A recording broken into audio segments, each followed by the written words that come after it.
Hola lindas, bienvenidas para esta última sección que tenemos acerca del dinero. Quiero compartir con ustedes el libro de Randy Alcorn. De verdad ha sido una bendición para mí. Este libro, Dinero, Posesión y la Eternidad, le ha dado palabras a lo que Dios me viene diciendo ya hace rato en la búsqueda de cómo manejar mis finanzas, tener una buena relación con el dinero, en la oración de Dios, ayúdame, querer aprender para enseñar. Y de verdad este libro ha sido una bendición y quiero por eso compartirlo. Serán varias secciones porque es bastante grande, tendremos discusiones acerca de él. Y bueno, bienvenidas. La primera parte dice: el desafío del dinero y las posesiones. Leo para ustedes, capítulo 1. El dinero, ¿por qué es tan importante para Dios? El que tiene a Dios y tiene todo, no tiene más que el que solo tiene a Dios. C.S. Lewis. Jesucristo dijo más sobre el dinero que sobre cualquier otra cosa, porque cuando se trata de la verdadera naturaleza de un hombre, el dinero es de suma importancia. El dinero es un índice exacto del verdadero carácter de un hombre. A lo largo de toda la escritura hay una íntima correlación entre el desarrollo del carácter de un hombre y cómo maneja su dinero.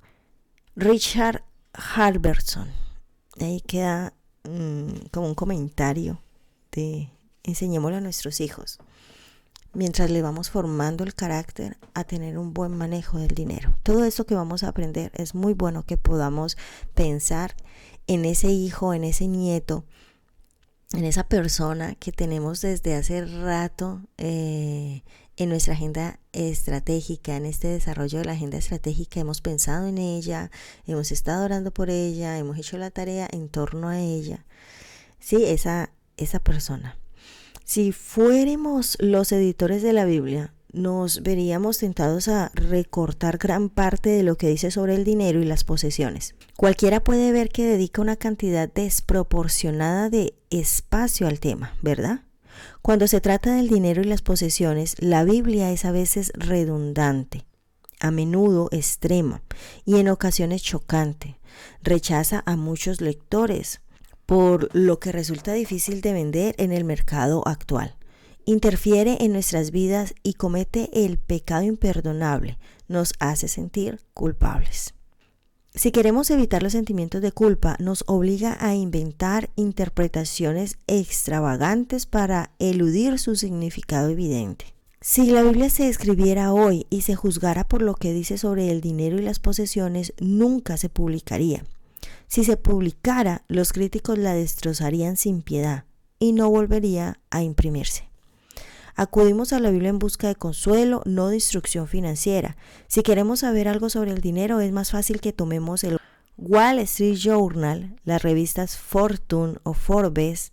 Las escrituras deberían ocuparse de lo que es espiritual y celestial. El dinero es físico y terrenal. La Biblia es religiosa, el dinero es secular. Que Dios hable de amor, gracia, fraternidad, muchas gracias. Que los demás hablemos de dinero y posesiones y que hagamos lo que querramos con ellos. ¿Cómo pudo el autor y editor de la Biblia justificar que se dedicara al dinero el doble de versículos? Unos 2350. ¿Que la fe y la oración juntas? ¿Cómo pudo Jesús decir más sobre el dinero que sobre el cielo y el infierno? ¿Acaso no sabía lo que era realmente importante? Cuando era pastor, planifiqué una serie de sermones de 3 semanas sobre el dinero. Empecé recopilando una sección transversal de pasajes bíblicos. Le dediqué semanas. Cada pasaje llevaba a uno y a otro. Cuando terminé, tenía ante mí un libro hecho y derecho, un libro dentro del libro. Resulta que la Biblia tenía una cantidad asombrosa de cosas que decir sobre el dinero, cómo debemos verlo y qué debemos hacer con él, porque no me había dado cuenta. Quizás porque nunca había recibido un solo curso sobre este tema en la universidad bíblica o en el seminario, aunque sí había recibido cursos sobre temas sobre los que la Biblia tiene mucho menos para decir. Mientras investigaba esta serie de mensajes, me convencí de que a Dios le importa mucho nuestro dinero. mucho más de lo que la mayoría de nosotros imaginaría. La mera enormidad de las enseñanzas de las Escrituras sobre este tema reclama a gritos nuestra atención. Y la pregunta inquietante es esta: ¿por qué? ¿Por qué nos da Dios tanta instrucción sobre el dinero y las posesiones, teniendo en cuenta todo lo demás que podía habernos dicho y que realmente quisiéramos saber? ¿Por qué el Salvador del mundo dedicó el 15% de sus palabras registradas a este tema? ¿Por qué dijo más sobre cómo deberíamos ver y manejar el dinero y las posesiones que sobre cualquier otra cosa? ¿Qué sabía sobre el dinero y las posesiones que nosotros no sabemos? El dinero y la salvación. Cuando Zaqueo dijo que daría la mitad de su dinero a los pobres y devolvería el cuádruple a los que había estafado, Jesús no se limitó a decir: buena idea. Dijo: hoy ha venido la salvación a esta casa. Lucas 19:9. Esto es asombroso. Jesús juzgó la realidad de la salvación de este hombre basándose en su voluntad, no en su alegre afán de desprenderse de un dinero para la gloria de Dios y el bien de los demás. Luego está la contrapartida de Zaqueo, el joven rico, Mateo 19:16-30, Lucas 18:18-30. Este joven profesional, serio, decente y trabajador preguntó a Jesús qué cosa buena podía hacer para conseguir la vida eterna. Cuando Jesús recitó los mandamientos de Dios, el hombre dijo que había cumplido todos. Entonces el Señor le dio su conclusión: ve y vende lo que posees y dalo a los pobres, y tendrás tesoro en el cielo. Y ven y sé mi discípulo. Mateo 19:21. Sin duda, nosotros manejamos la situación de manera diferente. En primer lugar, probablemente elogiaríamos al joven rico por su interés en las cosas espirituales. Luego le diríamos: cree, eso es todo, pide a Dios que entre en tu vida y en realidad no tienes que hacer nada. Cuando él dijera: de acuerdo, creo, lo que sin duda haríamos, puesto que no costaba nada, lo consideraríamos un seguidor de Cristo. Piensa en lo bienaventurado que nos sentiríamos sabiendo que el reino de Dios había mejorado mucho gracias a la conversión de este conocido hombre rico. Pronto habría artículos y libros sobre él. Saldría en programas de televisión y radio. Lo pondrían en juntas de misiones e iglesias. Hablaría en asambleas y recibiría invitaciones para compartir su testimonio en iglesias y conferencias de todo el país, lo que probablemente lo convertiría en un joven más rico. Sin nuestro sofisticado conocimiento del siglo XXI sobre cómo cerrar una conversación, Jesús dijo algo que le costó un valioso converso: vende lo que posees, dáselo a los pobres y sígueme. Por los resultados podríamos suponer que fue un error, pero al oír al joven estas palabras se fue triste porque era dueño de muchos bienes. Después de perder a este posible seguidor, un hombre tan sincero que se fue tan triste, Jesús dijo a sus discípulos: en verdad les digo que es difícil que un rico entre en el reino de los cielos. Mateo 19:23. Dijo que era más fácil para un camello pasar por el ojo de una aguja, lo cual contradice a algunas interpretaciones modernas. No era más fácil entonces que ahora. Esta afirmación dejó a los discípulos llenos de asombro. Mateo 19:23-25. No comprendían la barrera que supone las riquezas para el auténtico nacimiento y crecimiento espirituales. Al parecer, nosotros tampoco. Fíjate que Jesús no le dijo al joven que diera el 10% de sus posesiones. Si de verdad era un judío obediente, ya lo hacía. Tampoco le dijo: crea un fondo fiduciario, mantente al tanto del capital y da los intereses a los pobres. El joven lo habría hecho con gusto. En cambio, Jesús lo paró en seco diciéndole que dejara todo y lo siguiera. Como veremos en un capítulo posterior, Jesús no llamó ni llama a todos sus seguidores a liquidar sus posesiones, regalar todo su dinero y marcharse de casa. Pero Jesús sabía que el dinero era el Dios de este joven. También sabía que ninguno de nosotros puede entronizar al Dios verdadero a menos que en proceso destrone a otros dioses. Si Cristo no es el Señor de nuestro dinero y de nuestras posesiones, entonces no es nuestro Señor. Si, como Jesús midió la verdadera condición espiritual de Zaqueo por su disposición a desprenderse de su dinero, también midió la verdadera condición espiritual de joven rico por su falta de disposición a desprenderse de su dinero. Jesús ve nuestros corazones y nuestras almas y nos conoce tan bien como conocía a aquellos dos hombres. Nos llamará a tomar medidas que rompan nuestra esclavitud al dinero y a las posesiones, y nos liberen para vivir bajo su señorío exclusivo. El principio es temporal. Existe una poderosa relación entre nuestra verdadera condición y nuestra actitud y forma de actuar respecto al dinero y las posesiones. Zaqueo y el joven rico no son casos aislados. Cuando la gente preguntó a Juan el Bautista qué debía hacer para mostrar el fruto del arrepentimiento, éste le dijo, primero, que compartiera sus ropas y su comida con los pobres. Luego les dijo a los recaudadores de impuestos que no cobraran ni se embolsaran dinero de más. Por último, dijo a los soldados que no extorsionaran, se conformaran con su salario. Lucas 3, del 7 al 14. Nadie le preguntó a Juan por el dinero y las posesiones. Tan solo le preguntaron qué debían hacer para mostrar el fruto de transformación espiritual. Sin embargo, todas sus respuestas se refirieron al dinero y a las posesiones. Estas dos cosas tenían tanta prioridad, estaban tan cerca del corazón de lo que supone seguir a Dios, que Juan no podía hablar de espiritualidad sin hablar en términos de cómo manejamos nuestro dinero y nuestras posesiones. En la historia relatada en Hechos 19, 18, 20, los ocultistas efesios demostraron la realidad de las conversaciones espirituales con su voluntad de quemar libros de la magia, que valían la inmensa suma de 50,000 jornales, el equivalente quizás a $6 millones en la economía actual. La profundidad de la transformación de la vida de los primeros cristianos se puso claramente manifiesta en la voluntad de renunciar a su dinero y posesiones para satisfacer las necesidades de los demás. Hechos 2, 44, 45, 4, 32, 35. No era más neutral para los cristianos del libro de Hechos liquidar y desembolsar alegremente los bienes que se había pasado la vida acumulando de lo que sería hoy para nosotros. Y de eso se trata. La conversión y la llenura del Espíritu Santo son experiencias sobrenaturales que producen respuestas sobrenaturales, ya sea en el siglo I o en el siglo XXI. Aunque los primeros cristianos seguían practicando la propiedad privada, darla y compartirla con alegría se convirtió en la nueva norma de la vida sobrenatural. Si Juan el Bautista, o un cristiano del primer siglo, nos visitara hoy y midiera nuestra condición espiritual por nuestras actitudes y acciones respecto al dinero y a las posesiones, ¿a qué conclusiones llegaría? Cuando miras a tu alrededor en nuestras comunidades cristianas de hoy, ¿qué ves en nuestro manejo del dinero y las posesiones que solo puede explicarse por la obra sobrenatural de Dios? Hasta aquí, lindas, cuéntenme cómo ven este libro. Bastante confrontante y apenas está empezando. Yo creo de verdad que el cambio de las acciones deben de ser primero en el corazón. Por eso este libro, porque podemos aprender a hacer presupuesto, podemos aprender a mirar cómo invertir, pero realmente el corazón es el que tiene que ser cambiado, tiene que ser transformado. Y cuando el corazón delante de Dios es transformado, Él mismo fluye y hace su obra.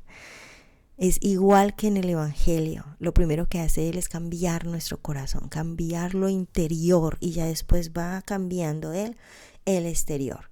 Él no nos santifica o no hace que nosotros nos creamos o nos hagamos santos para después sí convertirnos en cristianos, o para después bautizarnos, o para después servirle al Señor.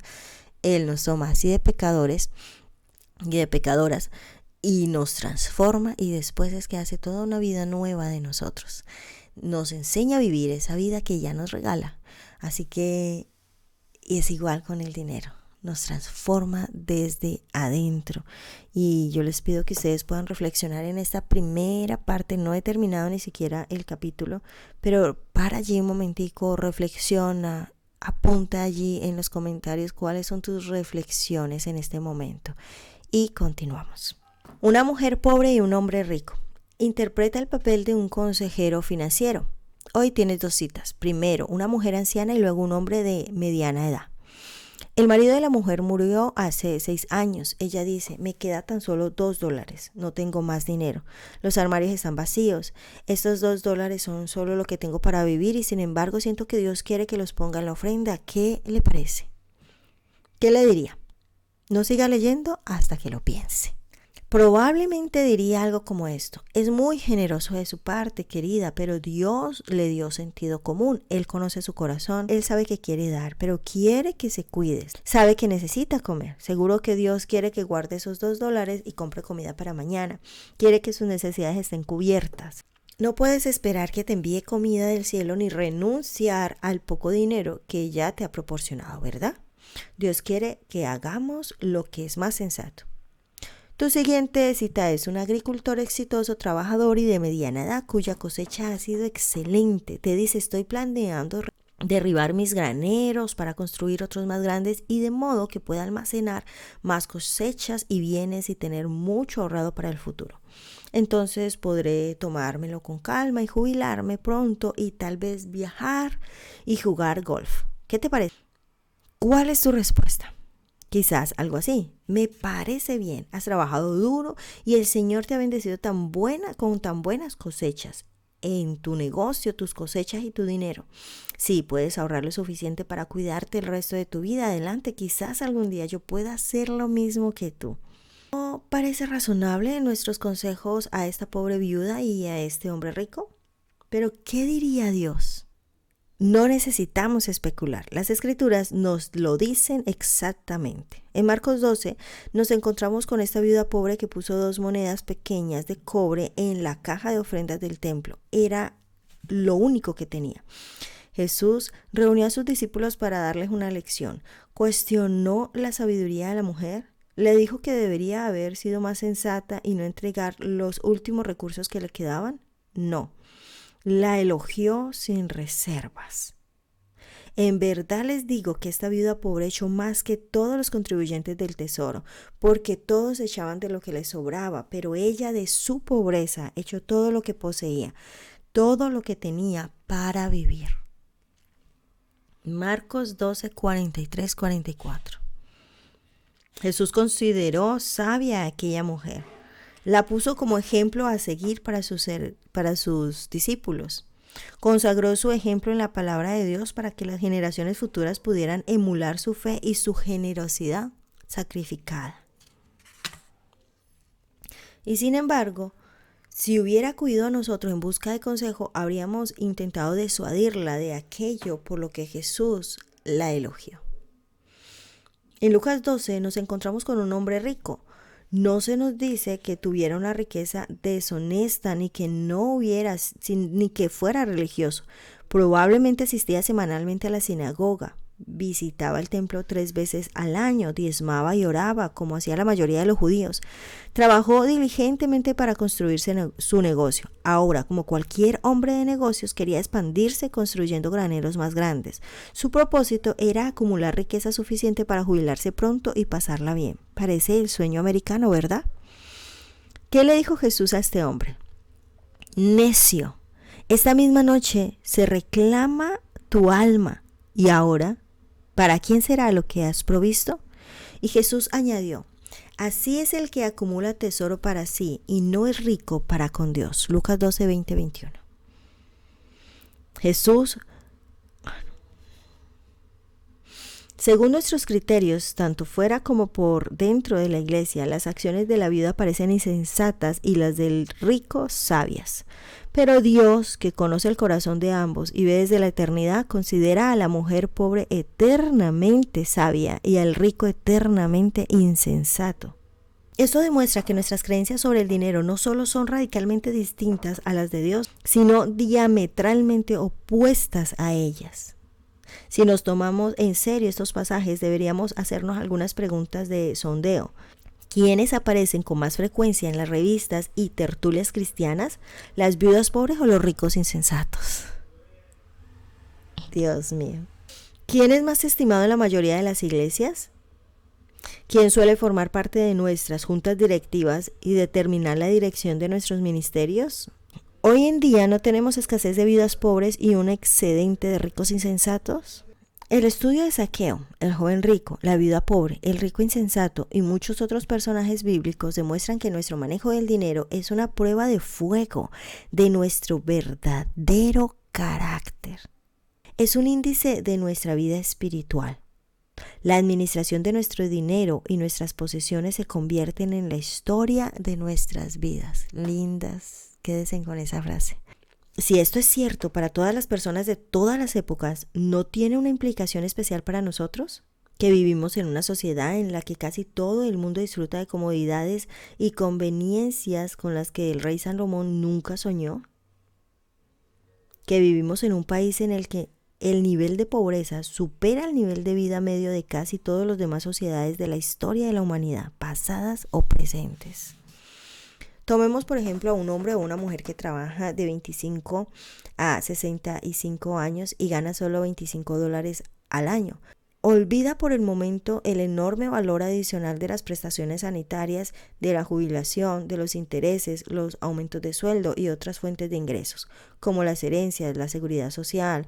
Incluso sin estos extras, estas personas de ingresos modestos, según nuestros estándares, recibirán $1 millón, gestionarán una fortuna, dado que todos acabaremos dando cuenta de nuestras vidas a Dios, Romanos 14:12, 2 Corintios 5:10, algún día todos deberíamos responder a estas preguntas. ¿A dónde fue todo? ¿En qué lo gastaste? ¿Qué se ha conseguido para la eternidad con el uso que he hecho de todas estas riquezas? En el relato de la vida pobre, Marcos escribe: Jesús se sentó frente al arca del tesoro y observaba cómo la multitud echaba dinero en el arca del tesoro. Marcos 12:14. Observa que no dice Jesús vio por casualidad. No miró deliberadamente para observar lo que la gente daba. ¿Cuán cerca estaba Jesús de la caja de las ofrendas? Lo bastante cerca como para ver que algunos echaban grandes cantidades. Lo bastante cerca incluso para ver estas 2 monedas diminutas en una mano vieja y arrugada e identificarlas como cobre. Marcos 12, 41-42. Jesús se interesó lo suficiente por lo que daba la gente como para dar una lección objetiva a sus discípulos. Marcos 12, 43-44. Este pasaje debería hacernos sentir terriblemente incómodos a todos los que suponemos que lo que hacemos con nuestro dinero es asunto nuestro. Es dolorosamente evidente que Dios lo considera asunto suyo. No se disculpa por observar con interés lo que hacemos con el dinero que nos ha confiado. Si usamos nuestra imaginación, podríamos incluso asomarnos al reino invisible para verlo reuniendo a algunos de sus súbditos en ese mismo momento. Quizás pueda oírlo utilizar su manejo de las finanzas como lección objetiva. La pregunta es la siguiente: ¿qué clase de ejemplo eres? Algo que nos pega de cerca. Podemos poner a Cristo por encima de todo, negarnos a nosotros mismos, tomar nuestras cruces y seguirlo. Mateo 10, 38, Marcos 8, 34, Lucas 14, 27. Sin ningún efecto aparente en lo que hacemos con nuestro dinero y nuestras posesiones. ¿Qué contexto usted, linda? Eso es imposible. ¿Qué debemos pensar de toda la enseñanza actual sobre el dinero y las posesiones que hacen hincapié en lo que no se aplica a nosotros? Voces muy confiadas nos aseguran que la práctica verotestamentaria del diezmo no se aplica a nosotros, que la práctica neotestamentaria del sacrificio mediante la liquidación de los bienes y las donaciones a los pobres no se aplica a nosotros, que las prohibiciones bíblicas del interés y la restricción de la deuda no se aplica a nosotros, que los mandamientos de no atesorar ni acumular bienes no se aplica a nosotros, etc. Es hora de preguntarnos, ¿qué sí se aplica a nosotros? No solo está en juego nuestra vida espiritual, sino también la integridad de nuestras familias. La mitad de los matrimonios acaba en divorcio y el 80% de los divorciados indican que las cuestiones económicas desempeñaron un papel primordial en el final de su matrimonio. Si fuéramos a hacer las cosas bien en lo que se refiere al dinero, ¿cuántas otras áreas de nuestra vida encajarían en su sitio? Bastantes, yo creo. A veces se puede aprender más de los pasajes de las Escrituras que ignoramos que de los que subrayamos. La Biblia contiene un arsenal de versículos de este tipo sobre el tema del dinero y las posesiones y no deja de dispararnos. No es de extrañar que C.S. Lewis llamara a Dios el entrometido trascendental. Dios tiene la molesta costumbre de meterse en nuestras vidas incluso cuando, y cerrado la puerta con llave, puede organizar una gran fiesta, pero también sabe cómo estropearla. Cuanto más nos permitimos lidiar con estos pasajes inquietantes, más nos traspasan. Jesús nos hiere con sus palabras sobre el dinero. Luego, justo cuando creemos que estamos curados, nos topamos con otros pasajes punzantes y la palabra de Dios vuelve a traspasarnos. Nuestras únicas opciones, al parecer, son dejar que Jesús nos hiera hasta que consiga lo que desea, o evitar por completo sus palabras y su mirada, manteniéndonos alejados de su palabra. Esta última opción es más fácil a corto plazo, pero ningún verdadero discípulo puede contentarse con ella. A estas alturas, algunos lectores hace tiempo que se han ido y otros que quedan se sienten incómodos, pero debo admitir que comparto su incomodidad. Puede que pienses, preferiría no ocuparme de estos temas, estoy contento con lo que hago, pero ¿estás realmente contento? ¿Estamos nosotros que conocemos a Cristo, que tenemos su Espíritu viviendo en nosotros, realmente satisfechos cuando no hemos considerado plenamente las palabras de nuestro Salvador? ¿Cuando no nos hemos abierto completamente a lo que Él tiene para nosotros? ¿Cómodos, tal vez? ¿Indulgentes, sin duda, pero no contentos? Yo, por mi parte, detesto vivir con ese sentimiento persistente en mi interior de que cuando Jesús llamó a la gente a seguirlo, tenía en mente algo más de lo que yo estoy experimentando. No quiero perderme de lo que Él tiene para mí, y si realmente ha tocado tu vida, creo que tú tampoco. El miedo a afrontar lo que Dios espera que haga con mi dinero es superior por el miedo a no afrontarlo. No quiero presentarme ante Él un día e intentar dar una respuesta de cómo pude llamarme discípulo sin siquiera abordar el dinero y las posesiones. No, cuando incluso una lectura superficial del Nuevo Testamento muestra que esta cuestión está justo en el centro del discipulado. Podría sentirme un poco mejor intentando escabullirme de la responsabilidad, alegando alguna enseñanza menor u oscura de las Escrituras. Pero no puedo evitar la sensación de que si alego ignorancia respecto al dinero y a las posesiones, Dios podría decirme, ¿qué más querías que dijera? ¿Tu problema era que estos pasajes no eran claros o que eran demasiado claros? Debo añadir rápidamente que para mí el proceso de descubrir la voluntad de Dios sobre el dinero y las posesiones ha sido emocionante y liberador. Mi crecimiento en la administración financiera ha sido paralelo a mi crecimiento espiritual general. De hecho, lo ha impulsado. He aprendido más sobre la fe, la confianza, la gracia, el compromiso y la provisión de Dios en este ámbito que en ningún otro. También he aprendido por qué Pablo dijo, Dios ama al que da con alegría. 2 Corintios 9:7. He descubierto que los dadores alegres aman a Dios y lo aman más profundamente cada vez que dan. Para mí, una de las pocas experiencias comparables a la alegría de llevar a alguien a Cristo es la alegría de hacer elecciones sabias y generosas en mi dinero y mis posesiones. Ambos son actos supremos de adoración, ambos son estimulantes, ambos son aquello para lo que fuimos creados. No escribo este libro como crítico, sino como aprendiz entusiasmado. Me siento como un niño que ha encontrado un sendero maravilloso escondido en el bosque.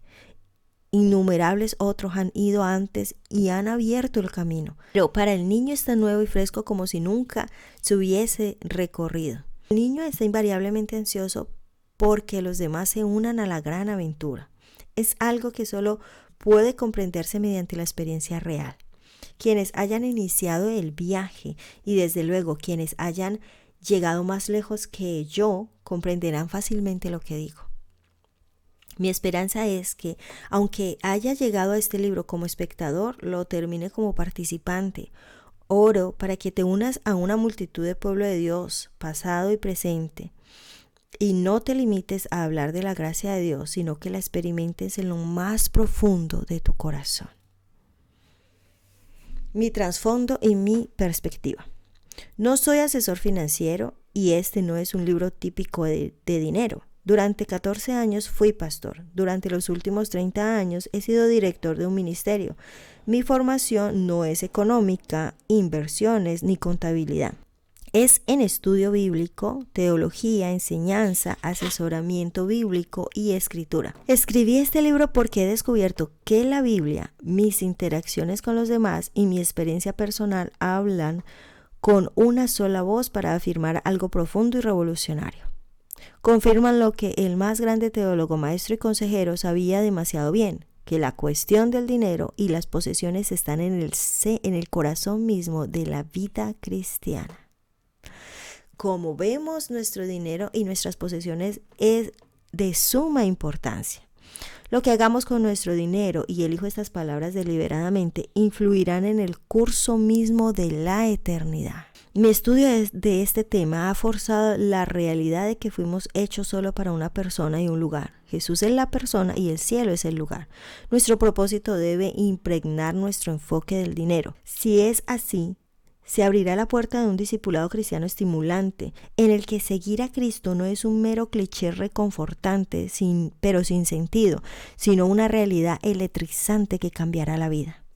Este libro no te dirá cómo alcanzar tus objetivos financieros, pero te proporcionará la luz en la que debe de fijarse tus objetivos financieros. Sentará las bases sobre las que debe de construirse y establecerá los principios que deben seguir tus intentos de alcanzar tus objetivos. Desconfío de la mayoría de los libros que nos dicen cómo alcanzar nuestros objetivos financieros. Tales consejos solo son valiosos si los objetivos que nos fijamos son correctos, solo si tienen una base bíblica y están centrados en Cristo. Muchos consejos financieros procedentes de fuentes seculares y a veces cristianas sirven para lo mismo que las instrucciones sobre cómo maniobrar una canoa en dirección a una catarata. No solo es importante saber cómo hacer descender la canoa por el río, también es esencial saber dónde te lleva ese río. Antes de aprender el fino arte de construir una embarcación resistente o la destreza de permanecer en ella mientras descendemos por los rápidos, debemos asegurarnos de que nuestro destino deseado es realmente río abajo y no río arriba, porque si es río arriba, haríamos mejor en salir del río por completo, olvidarnos de la barca y trazar nuestro rumbo por la tierra. Puede que sea un viaje más duro, pero ¿no se trata de llegar al destino correcto? Creo que la mayoría de los asuntos financieros que solemos discutir están al margen de lo importante, a años luz del núcleo de la cuestión. Tendemos a centrarnos en cosas que pertenecen al final de los debates sobre la administración, no al principio. En efecto, intentamos instalar los canalones antes de haber puesto los cimientos y comenzado el entramado. Debemos darnos cuenta de que muchas de las cosas que nuestra sociedad considera el núcleo de la planificación financiera, cosas como los seguros, la bolsa, la jubilación, por ejemplo, no existían antes de la era moderna y siguen sin existir en gran parte del mundo. Esto no significa que estén equivocados, solo que son secundarios, o sea, no es la base. Un amigo que dirigió durante años una revista cristiana en Kenia me dijo que la mayor parte del material sobre finanzas procedentes de Estados Unidos, tanto para cristianos como laicos, es irrelevante para la mayoría de los africanos porque gran parte de nuestra estructura económica estadounidense es exclusiva de nuestro segmento aislado de la civilización occidental del siglo XXI. Podemos hablar todo el día de lo que consideramos los grandes temas financieros de nuestro tiempo sin tocar nunca los principios financieros atemporales que la Biblia considera importantes. Mis interacciones con la gente como pastor, profesor, consejero e investigador, así como la observación de mis propias tendencias, me han convencido de que la comunidad cristiana actual hay más ceguera, racionalización y pensamientos poco claros sobre el dinero que sobre cualquier otra cosa. Y no se adapten a este mundo, sino transfórmense mediante la renovación de su mente. Romanos 12:2. Si preferimos pensar como piensa el mundo sobre el dinero y las posesiones, no necesitamos cambiar nada. El conformismo es tan natural como nadar río abajo, pero si nos comprometemos a pensar sobre el dinero y las posesiones como Dios lo hace, la cosa cambia. Tenemos que dejar a un lado las estanterías y los revisteros llenos de consejos sobre cómo ganar, gastar e invertir nuestro dinero y quitar el polvo de nuestra Biblia.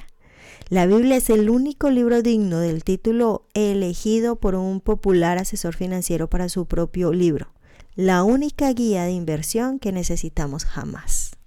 Empezar desde abajo.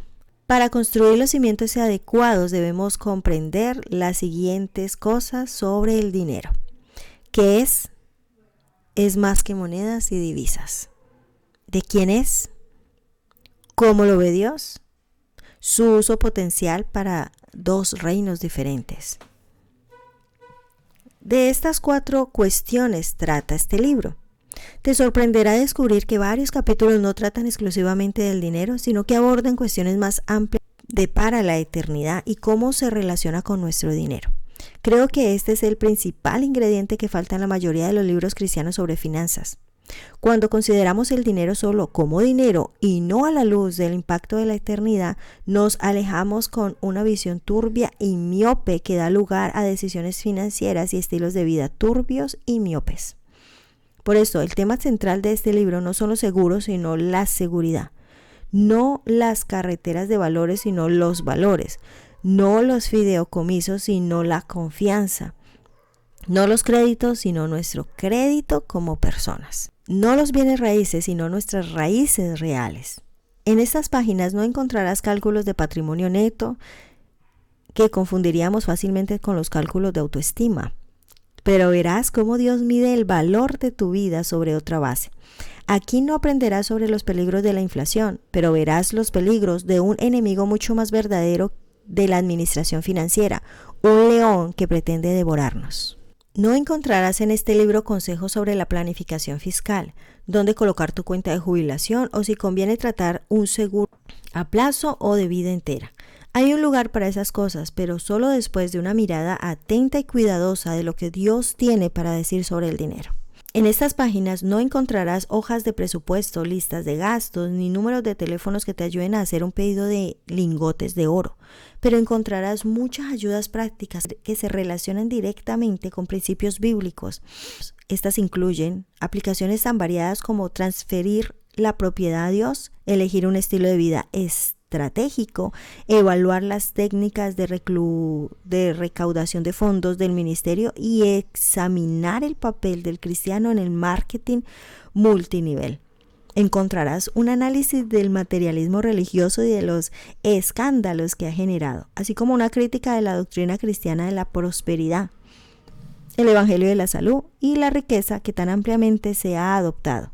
Consideraremos la pregunta que si el capitalismo es más o menos cristiano que el socialismo, que dicen las escrituras sobre la propiedad privada, que podemos ayudar realmente a los pobres y llegar a los perdidos con nuestro dinero, si el diezmo es para nosotros hoy o cuándo y a quién nos llama la Biblia a dar. Veremos lo que dice la Biblia sobre prestar y pedir prestado y exploraremos la alarmante filosofía que a menudo subyace nuestras decisiones de asumir deudas.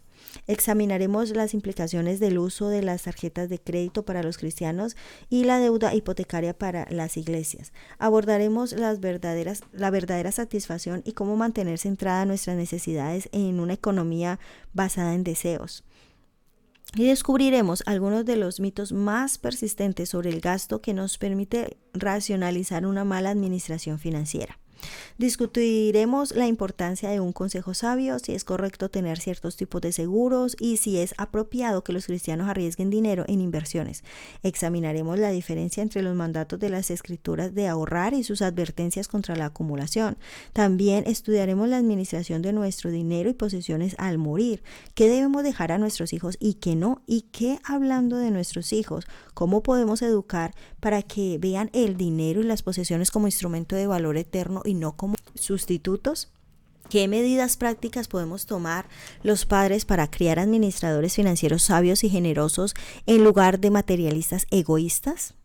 En todo momento trataremos de examinar estas cosas bajo el sol brillante de nuestro futuro eterno, no a la luz mortecina de nuestro presente pasajero. En nuestra búsqueda de la verdad bíblica sobre el dinero, volveremos una y otra vez a los aspectos prácticos del presente. pero espero que volvamos armados con convicciones que nos ayuden a dar los pasos duros del verdadero discipulado, que conducen a recompensas incomparables. Mientras exploramos juntos las apasionantes cuestiones que nos aguardan, decidámonos a no ser ricos insensatos disfrazados de discípulos. En cambio, comprometámonos a desarrollar el corazón de la viuda pobre, aprendiendo a poner audazmente todos nuestros recursos a disposición de Dios, como Él ha puesto todos los suyos a nuestra disposición. Que aprendamos juntos la verdad que Martín Lutero reconoció cuando dijo que para cada uno de nosotros no solo debe producirse la conversión del corazón y la mente, sino también la conversión del bolsillo. Hasta aquí, lindas, mucho que pensar, que orar, que decirle al Señor que estamos dispuestas a empezar o a continuar con ese estudio de las finanzas, cómo Él las ve, que deseamos de verdad aprender de Él directamente de las Escrituras. Entonces no se pierda este tiempo, esta temporada, porque continuamos aprendiendo. Que el Señor les bendiga.